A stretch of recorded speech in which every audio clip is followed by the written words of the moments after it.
I also like, you talk about these characters going at each other. I really still like how much they nail home that Godzilla hates the out of King Kong, man. He sure does. Like, even when he's like, hey, man, I need to talk to you about something. I'm beating your ass. Like, God, dude, I just want to talk. Yeah, he's trying to he's like, hey, look, man, all our lives at stake right now. He's trying to tell him, man, help me. He's like, bitch, I told you not to come around here no more. Right. Oh, I said I got to whoop your ass again. All right. Come on, man. He's like pointing at the, you need to go over here. Look, man, I don't want no shit, man. All right, come on, just help me. Just listen for a moment. Oh, no, bitch, I told you to come back up here. He's like, please, just hear me out. Well, shit, he remembers that ass whooping he got last time. Yeah. Oh, shit, not again.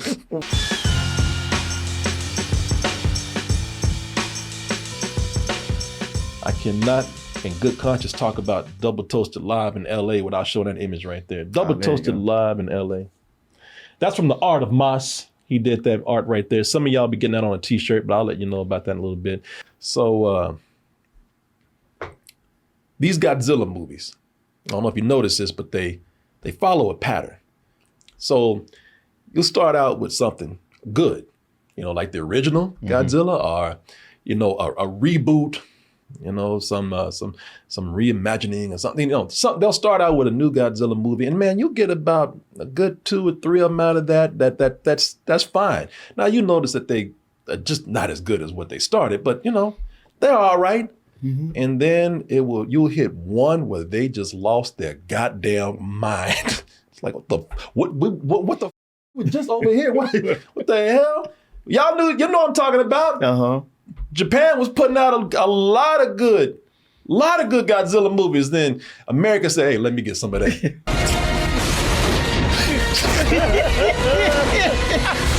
To just not think of that as a Godzilla movie, which is easy to do since it looks nothing like Godzilla. Yeah, at all. I'm even in Japan. Japan usually don't care what we do with some of that stuff, but they looked at that and said, how dare you? what the I mean, come on. What did we do to you? You dropped a bomb on us, and that wasn't as bad as what you just did here. That Godzilla movie was that Good Times trailer. I'm offended what you did. Well, now we have a new Godzilla movie, and this one has, y'all have seen, you've seen the images over here. You got King Kong wearing a power glove, running with a pink Godzilla. And so you're probably saying, yep, we've reached that point. But hey, you never know. You never know. I mean, come on. A buddy movie with King Kong and Godzilla. That's what everything's been leading to. That's what you guys said you want. They only did it because that's what you said you wanted. And they did in the last movie. And hey, the last movie was a critical and financial success. So you never know. You never know. And besides, Martin, hasn't America learned from their lessons right here? That will never happen again. Never again. That's the 9/11 of Godzilla right there. Never again. So let's go ahead and take a look at this latest addition to the new American series of Godzilla movies that we've been getting, which have all been, again, pretty critically successful as well as financially successful, all been getting better financially. Let's take a look at that. I mean, surely it has to keep the winning streak along. Let's go ahead and take a look, and we'll be back with our review.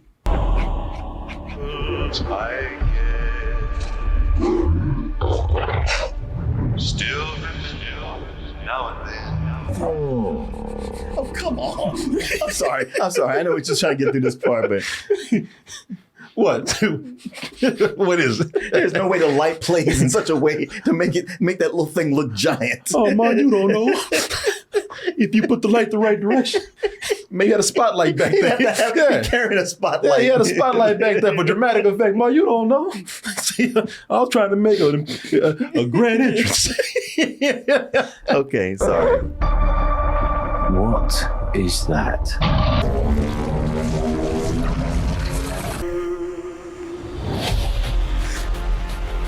Well, people, I think it's safe to say We've lost our goddamn minds. You are at your goddamn monkey ass mind. Boy, y'all saw that power glove right there and said, man, that's just dumb. Boy, you don't know the depths of dumbness that we have entered. Shit, it's like when they go to a hollow earth. That's the level of dumbness that we are with this movie. I didn't know where you were going to fall on this one. Well, you probably still don't know, but I'll tell you, this movie, that glove is just one of many dumb things in this movie. Shit, by the time you done with this movie, you're going to feel like you've been slapped the shit out of that glove quite a few times. Oh, people. In other words, we have hit the fast X of these movies, man. And I never thought I'd say it about a Godzilla movie, but we hit the Fast and Furious point with this. And I'm gonna tell you, but listen, and you already know this about me. You love these. I love these things. For me, that is not a bad thing. Some of the time, I mean, listen, just sometimes you look at this like, all right, come on now. But listen, I am going to be very much, I think, in the minority with this, and with a certain minority, because I know that there's a certain group of people out there like me. When I say the minority, you're just those people who you're gonna like certain things about this because, but keep in mind, I'm not defending this. The script in this is terrible. I mean, look, the basic is that Godzilla and King Kong, they weren't, they're not friends. Mm-mm. Godzilla is not going to be the best man at King Kong's wedding. It's no secret that they can't stand each other. All right, but as usual with these monster movies, there's something worse than both of them. A common enemy. A common enemy. This thing called the Scar King. You saw it in the trailer right here. There's my man right there, the Scar King. The Scar King got a secret monster weapon that he found out that there's a hole leading up to the upper crust of Earth. And he's like, well, shit, after I get through beating all y'all's asses, because he's enslaved all the Kongs, right? After I get through whooping y'all's asses, well, what's to stop me from going up there and doing that to everybody else? So now it's up to Kong, Godzilla, and maybe another classic monster out there to save the day. Now, it should be that, but there's just a whole, that's not enough. Well, you see, I got a whole box of dumb shit back here. What am I gonna do with this? It's just wasting away. Let me go ahead. Can y'all just throw it in there for me real quick? I suppose you could use some of it. Yeah, but I don't want to leave anything behind, so let's just use all of it. Dump.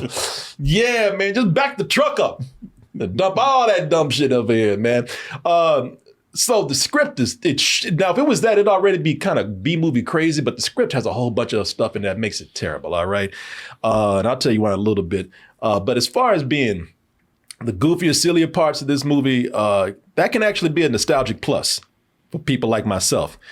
Because if you're like me, again, this is a throwback to those goofy Godzilla movies that we grew up with, watching on cable for sure in the middle of the day. Yeah, it's exactly that. This is the rubber suit, fake miniature set, silly special effects Godzilla.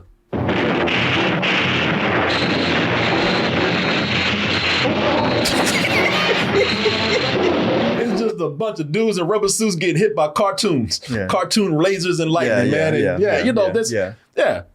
You also got to keep in mind that, see, I grew up in that period of the silly Godzilla. Where Godzilla was too cool to just be a message about atomic bombs in Japan. No, there was no message. No, not with us. No, they realized like, oh, kids love monsters. Kids love watching the action figures be each other. And that's exactly what they did. I grew up in that period where they made a Godzilla toy that shot his hand off for no reason. Yep. Look, it's Godzilla! He launches claw. Imagine his breath is a blast of fire. That tongue. Yeah, I had that toy out, man. That was one of my dream toys. Oh no, my neighbors from across the street, they had those Shogun Warriors and the Godzilla, and we used to make movies with those. Oh, really? Yeah. So, Martin, this is exactly what this is. These are kids with their toys. You got a Godzilla and Shogun Warriors. That's exactly what I thought. This is kids with action figures. That's all it is. It's an action figure movie. You're taking your Godzilla toy, maybe you got a King Kong or another monkey toy and robots and all this kind of stuff. And logic be damned. We just, no rules. We just doing whatever comes to our heads. And that's exactly what they did with this right here. I can see why. Warner Brothers did not want to screen this for certain critics. I don't know. And at first I thought it's because the movie is terrible, and in some parts, depending on who you are, it is. I think, it's also because one movie came out and they're like, yeah, listen, people gonna make comparisons, and we don't want to hear all that shit. Y'all know what I'm talking about.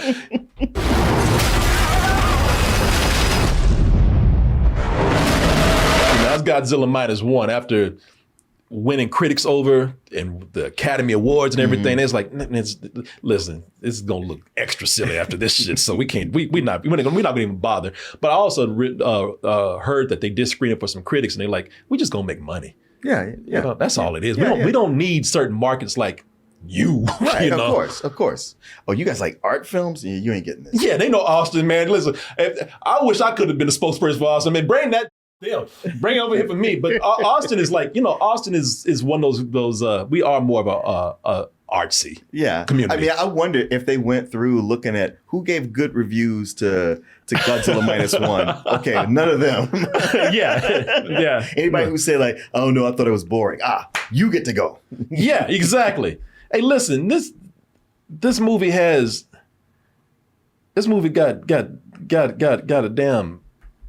a giant evil monkey, a giant ape riding a snow dinosaur, an ice dinosaur. That's a toy. All right, that is not a character. That's a toy. I know. We got our giant gorilla with his fire lizard, and that giant gorilla with his ice lizard.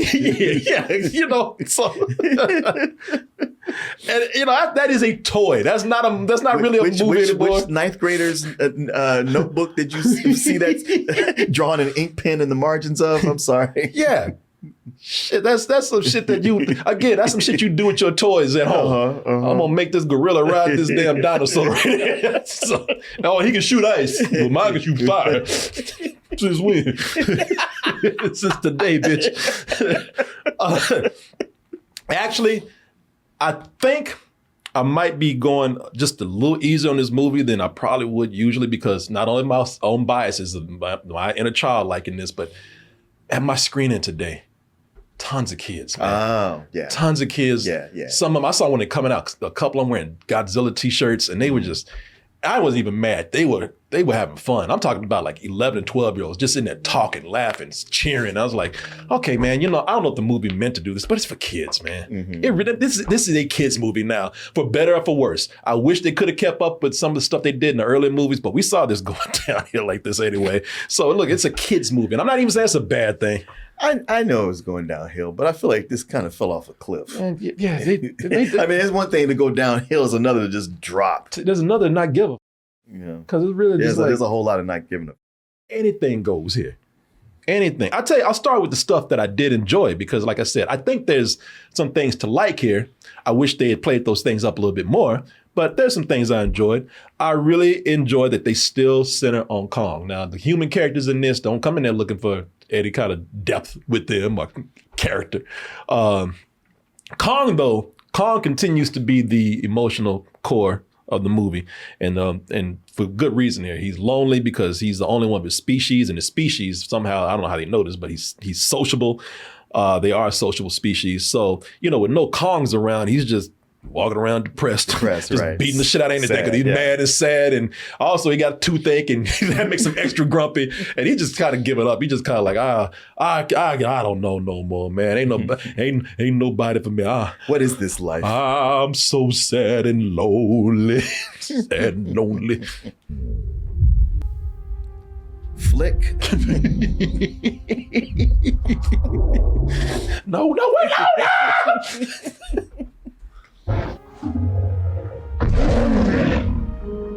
just gave up, boy. Yeah. Just tired of being alone. The fight has been so long. Yeah, so I did like that with Kong, even though Kong can be a little bit of a dick sometimes, man. Both him and Godzilla are a couple of bullies. To actually start with Godzilla. Godzilla, because we used to talk about how he's a hero. He ain't no hero. No, he ain't no hero. He just don't get about us. In fact, Godzilla is all about Godzilla. He really is, man. 100%. He's a narcissist. 100%. It's funny because the reason why he's a bully is because in this movie, I was like, man, why you doing this? That ain't right. He's just going around and tracking down other monsters just to beat their ass. Yep. And just to take what they got. Seriously, we always make this comparison, but he's Debo. He's Debo, yeah. Shit, my power pump. Yeah. Just tracking down these monsters, be like, man, I ain't doing nothing to you. He ran to one monster, that monster was like, what did I do? And he's just going around just beating the shit out of other monsters, man, trying to take their powers. You better not have something he wants because he'll beat your ass for it. And it's Godzilla's world, man. If we just dealing with it. If he wants to sleep in a historical site, yeah, you better wake him up. Tourists better come back another day. Hey, he's not supposed to be sleeping in the Coliseum. Well, you go tell him. Yeah. Well, I'm not telling him. What y'all talking about back there? Man, that was him. I was telling you cool with me. Who said I can't sleep where I want to sleep? Yeah, this fool, he just, wherever he goes, people just kind of like, just leave, look, he's asleep. Just leave him alone. He ain't bothering nobody right now. And boy, he sleeps like he got a hangover. He does. He like, woo. Yeah, when he wakes up, he like, oh, man, that was rough last night. After a day of whooping ass, boy, I am tired. Yeah, man. Yeah, he's only a hero in that he defeats our enemy. But this movie showed that he don't care about us. We just don't have anything he wants. Or we haven't pissed him off yet. He's just a force of nature. Yeah. So they really drive that home. So, I kind of like that they did after, especially watching Godzilla -1. I still like heroic Godzilla, but I like that they took this turn with him because we already have one Titan that we're supposed to be cheering for, which is Kong. So, Kong is cool. I was telling you, I like him in the movie. You feel sorry for him. He is the emotional core of the movie, and he's a badass. But he's got his asshole side too. So that little one shows up. Hey man, they were assholes to him first. No, little. That's what I'm talking about. Little Diddy. So little Diddy Kong shows up, and what I like about little Diddy Kong shows up, and this little bastard. He shows up giving him the eyes. Yeah. Oh, help me. Can you find my mommy and daddy? Coming up there looking at him with these big eyes. He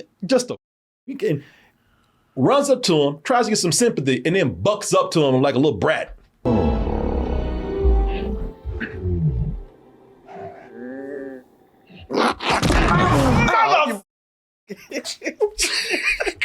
Shit!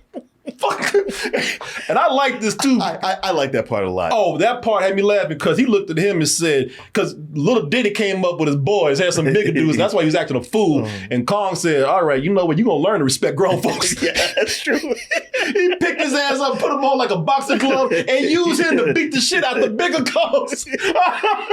And then when he was done, tossed his ass down like a bowling ball. I was like, God damn, man. I said, you know what? I don't blame you. No, I respected Kong on that. Yeah. That's a great part in the movie right there. I love that part. The biggest bully though is the Scar King.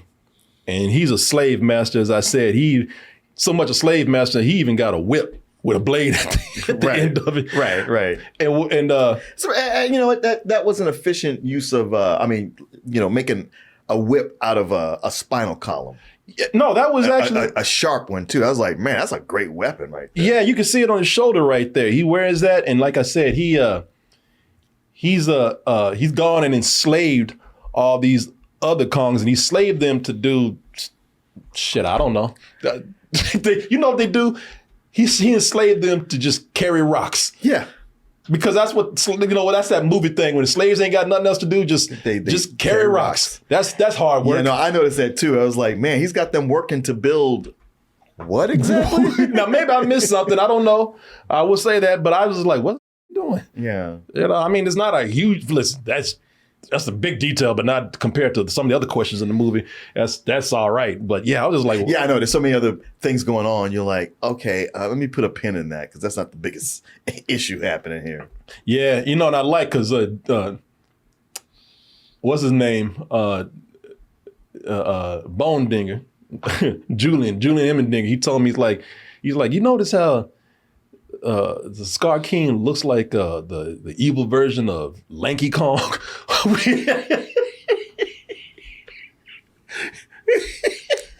I have no response there. Okay, Martin, look at me. I was in Godzilla X Kong. No, I don't think that was you. Hello, how you doing? No, don't pull a Florida joker and start asking for money. But I like how I like in the movie because I'm gonna tell you that I will tell you a little bit. I have problems with some of the CG in this, but I will say I did like some of the mannerisms that they gave these characters when the Scar King first sees Kong, because Kong he brought there by little Diddy Kong, and of course everybody like, who is this? And my man gets up because he's sitting in his throne and everything, and he's so lanky and long, and but he gets up with this old asshole type swagger. He even comes up like, who the is this? Yeah. He said I had his head cut. Yeah. Who you supposed to be? He said, you think you can whoop my ass? And even and they even have him laugh like, y'all get this bitch over here. And everybody kissing his ass. Yeah, boss. Yeah, boss, that bitch over there. When they got the Fast and the Furious.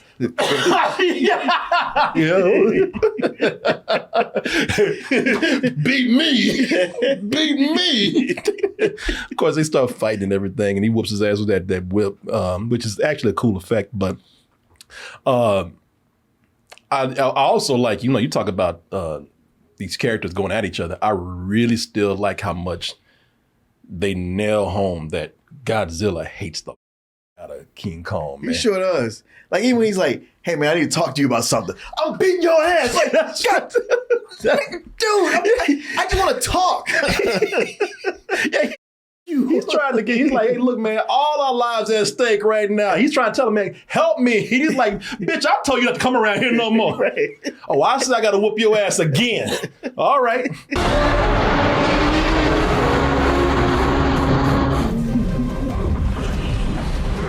Come on, man. He's like pointing at the. Wait, you need to go over here. Look, man, I don't want no shit, man. All right, come on, just help me. Just listen for a moment. Oh no, bitch! I told you to come back up here. He's like, please, just hear me out. Well, shit, he remembers that ass whoop he got last time. Yeah. Oh shit, not again. Oh no. Yeah, that was kind of cool, man. I really like that they have this grudge, this rivalry. These creatures just for no reason just really hate each other, just over territory. When you're watching this, who were you thinking? Did you think Kong had a chance at that time? Yeah, you did. Well, once he got his power glove. Oh, that's right. He sure did. Man, that power glove. That makes the difference. Yeah, it gave him extra powers. Yeah, man. And it was able to defy physics in every possible way. Yeah, this is the one where people probably before, I know people saying, oh, Kong got this and he got his ass whooped, but now he got that glove right there. I think people think he got an edge now. You can see me, although he looks like a bitch right there. Oh, come on, man. I just want to talk. You can probably tell I'm going somewhere with this, sir. I know some people, they bet so much they'd even bet on two CG creatures like this. Can Kong fight? Does he have the advantage now? Can I put some money down on him? Kong is due. Yeah, Kong is due. I don't think you can legally start betting on Kong and Godzilla. I bet some people do. But some people do. And hey, there's a service out there where they might start letting you do that. Although maybe you can't bet on them. Probably soon. You can't bet on them, but you can bet on their movie and how it will perform in certain places. And that place is Kalshi. Now here's the thing with Kalshi. Spell that. Kalshi. Kalshi, not to be confused with the cereal. Okay, yeah, Kashi, yeah. Kalshi, Kalshi. This platform, this service was created by 2 MIT engineers, and it is the first legal financial exchange in the U.S. where you can bet on any event, and including places like movie performances, on Rotten Tomatoes, how those things will be scored. Like if you want, I'll show you how this works. So this is basically like the New York Stock Exchange, or the NASDAQ, but instead of investing in stocks, you can start investing, and this is the difference. You can start investing in things that you really know about if you don't know about stocks. Okay, you know about sports, you know about movies. We did this with the Oscars. You know about the Oscars. You think every year you've been winning those those polls at the party. Yeah. Well, now put your money where your mouth is. Okay. And so if you think you know about movies that well, you keep up with Rotten Tomatoes so much, then Kalshi is the place to be. So the exchange has hundreds of thousands of users, and they've already seen more than $500 million in trading. So government ain't came after them yet. Oh, well, right on. So, $500 million, you've been doing something wrong, they'd be on you by now. That's true. So here's how it works. So let me show you something here. So they do have different categories. I mean, they even have things like, they have Fed rates, but they have Taylor Swift, Tesla, AI. They get political, immigration, crypto, even TikTok. But we're talking about Rotten Tomatoes right here. So if you go over here, there is the Rotten Tomatoes category. You click it, and let's just say you want to start taking some bets on a movie like Godzilla X Kong. Well, they have it right here. Let's go ahead and click that.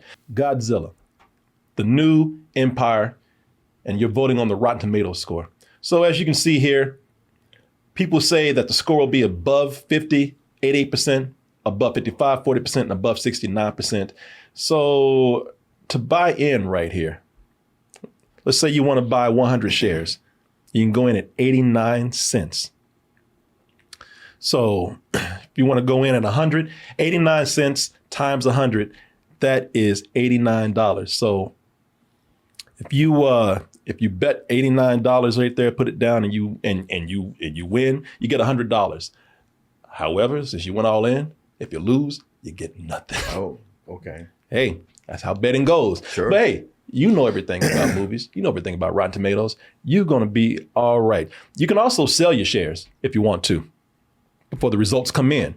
If the share prices goes up, then you can make a profit. Maybe not 100% if you're just selling some of it, but you didn't lose anything. So people, again, if you think you know that much about movies to the point where you want to start betting and getting some money on that, and you're pretty knowledgeable. I know our community out there, then go into Kalshi, start testing some of that knowledge. And here's an incentive for you.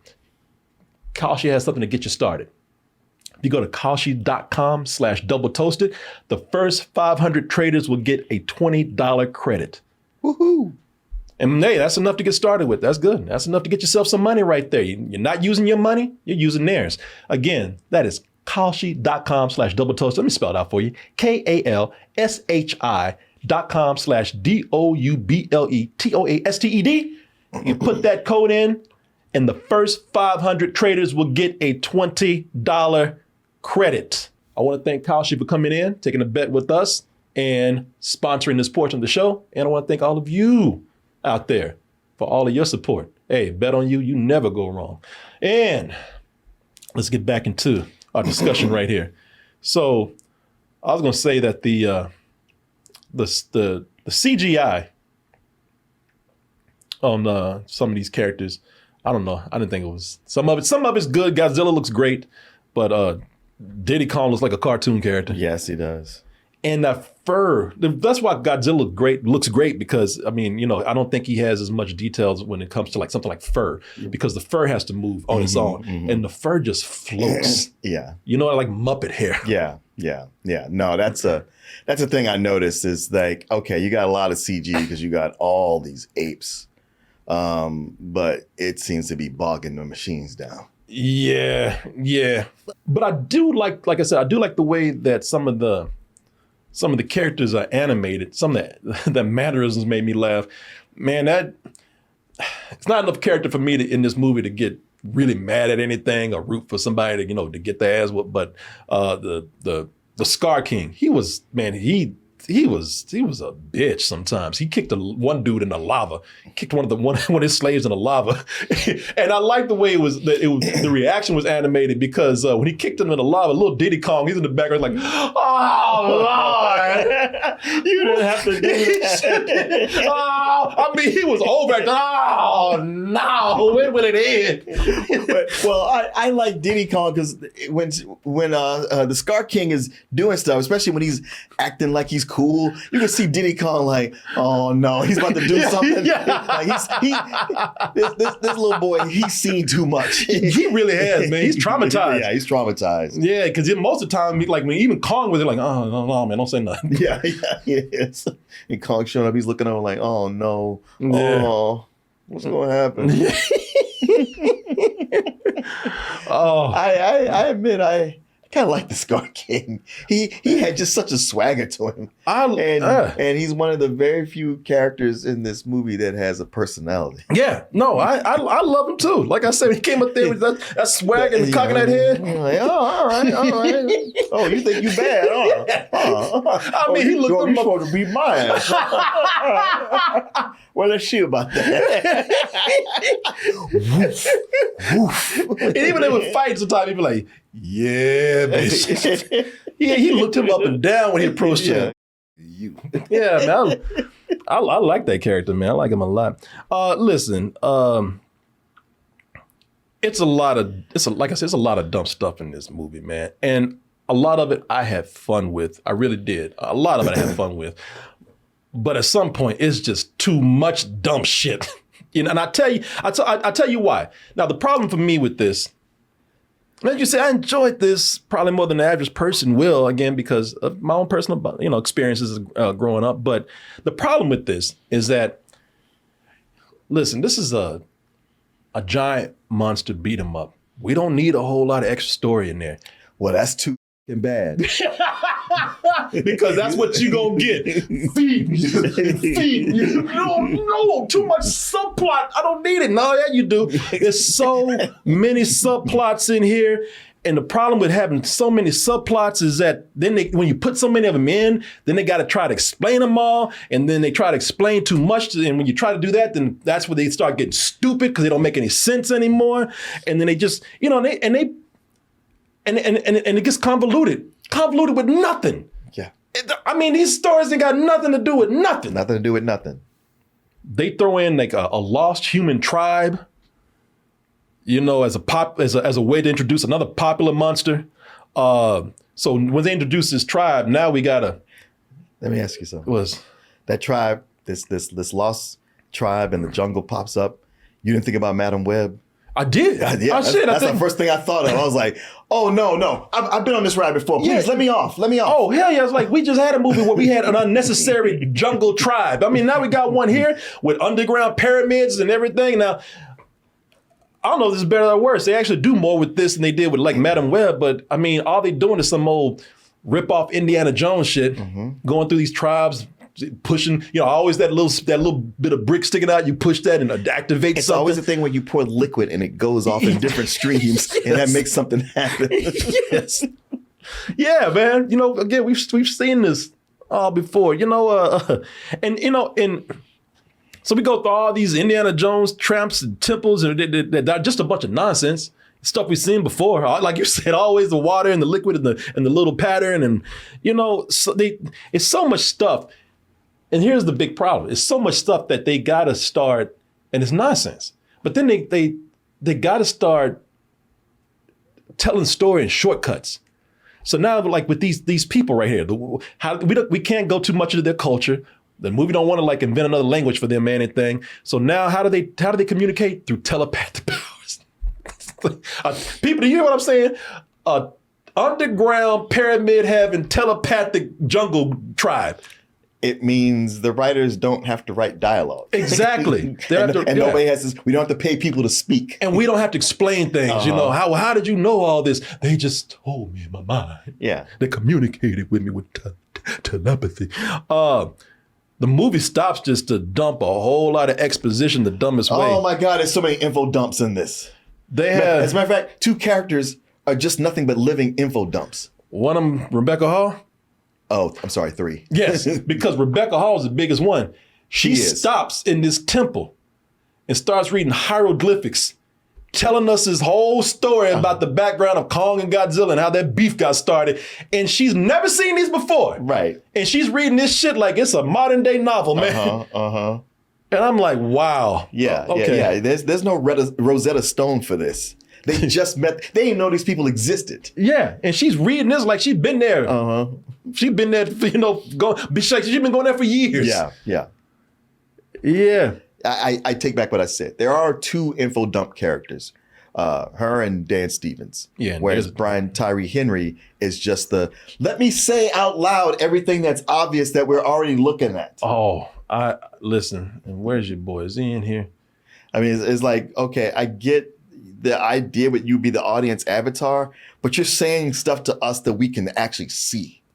And there's never a moment, it's like, do you have any thoughts you don't speak out loud? Yeah, Brian Tyree Henry. Here he is in the background. I love Brian Tyree Henry. Not here. I did until now. Now I'm questioning that. I don't. Well, no, it's the character because I know it's the character. The character. He's the character that babbles and screams a lot for a comedic effect. He's not, he's not really funny. No. But having him just stutter and babble things randomly and then scream at it every time something jumps out. That's what he does. Yeah, that's all he does. And it made me stop and go, there's no reason for this character to be here. Yeah. Even like the whole convoluted reason of bringing him along, I was like, that actually doesn't make any sense. No, look, I get that he was kind of, he had a little flair from the last movie. There's no reason to bring him along. Yeah. And he is contributing nothing. I really expected at some point Rebecca Hall to go like, hey, I'm sorry, can you just shut up for a second? Push his ass off a cliff when nobody's looking. Yeah, because he lends nothing to this film. Dan Stevens, he's just there he's a vet that knows somehow how to work on giant monsters.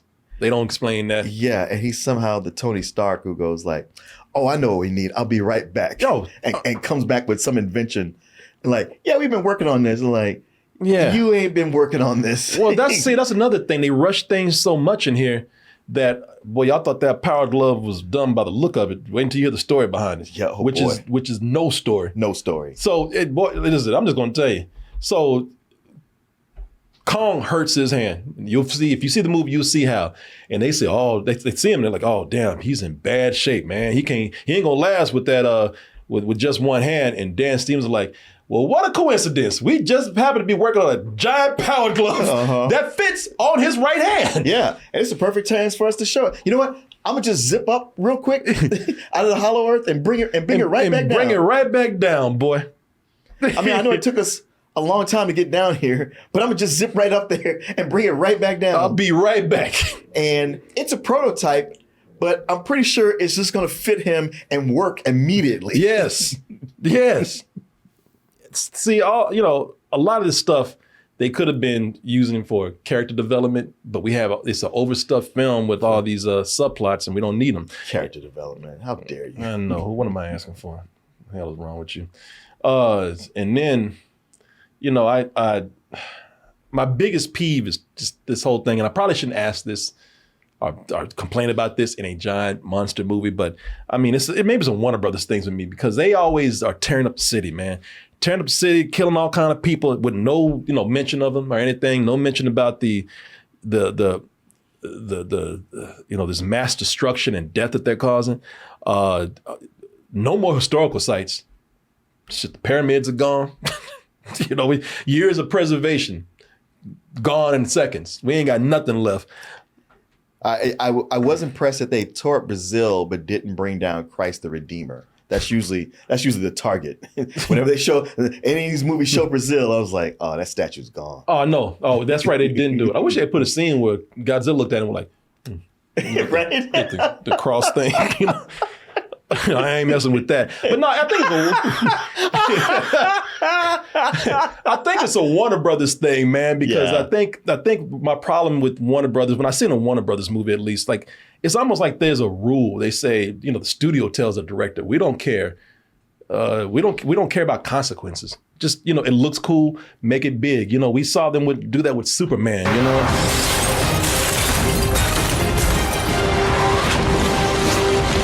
You know, it's like, oh, come on, man. You know, it's like, so I'm just kind of, but at the same time, I will say it for me was kind of a badass fight at the end.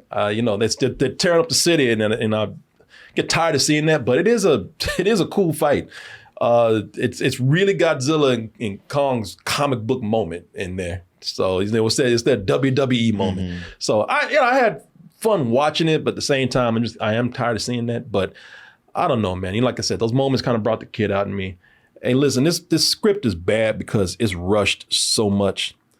I did have fun with the intentionally silly parts. I mean, this movie knows at this point it's almost like, see, it's a good and bad thing because these movies start out with ambition. You know, they start with character and story. And then somewhere along the way, a studio like Warner Brothers here just says, well, let's just give the people what they really want. You know, and they pulled back on story. And then we saw it, you know, done with Universal doing it with Fast and Furious. Mm-hmm. Let's just give them cars and races and, you know, stunts. Let's just give us, you know, more monsters, more effects, more fights, more destruction.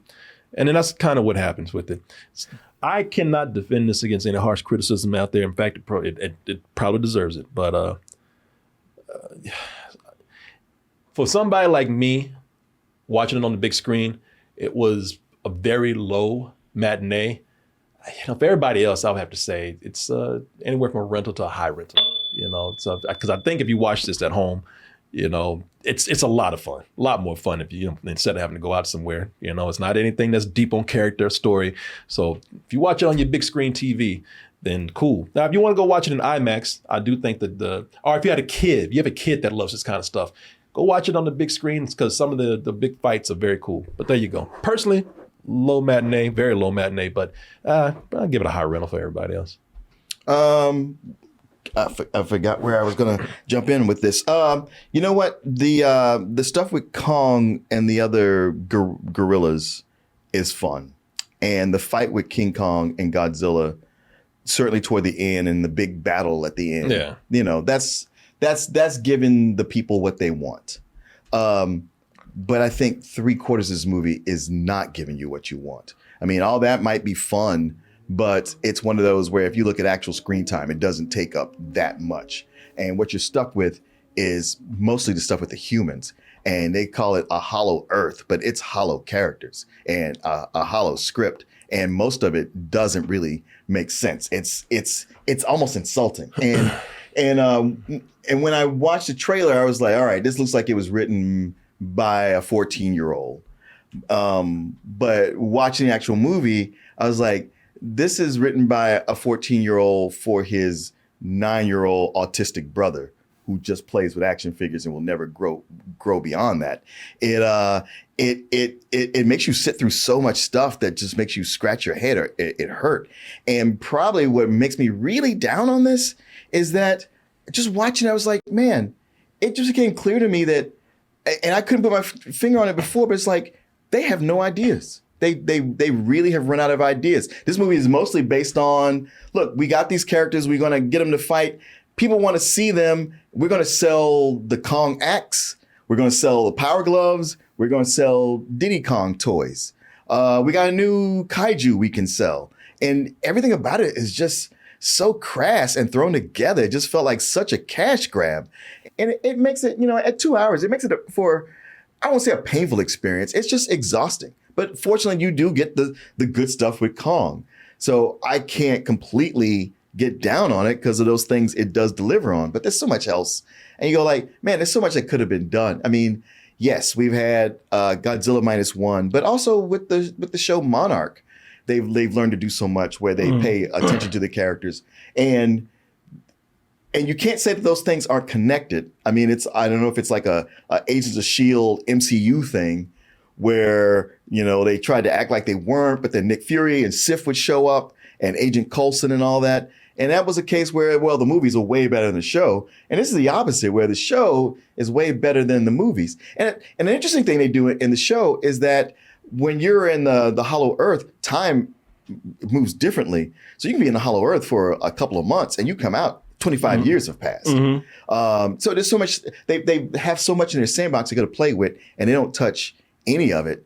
Yeah, I mean, I think if you just want to see these creatures fight, you know, sure. And man, if that's really, really all you want, and you're willing to sit through all the extra nonsense to get to it, then God bless you, go for it.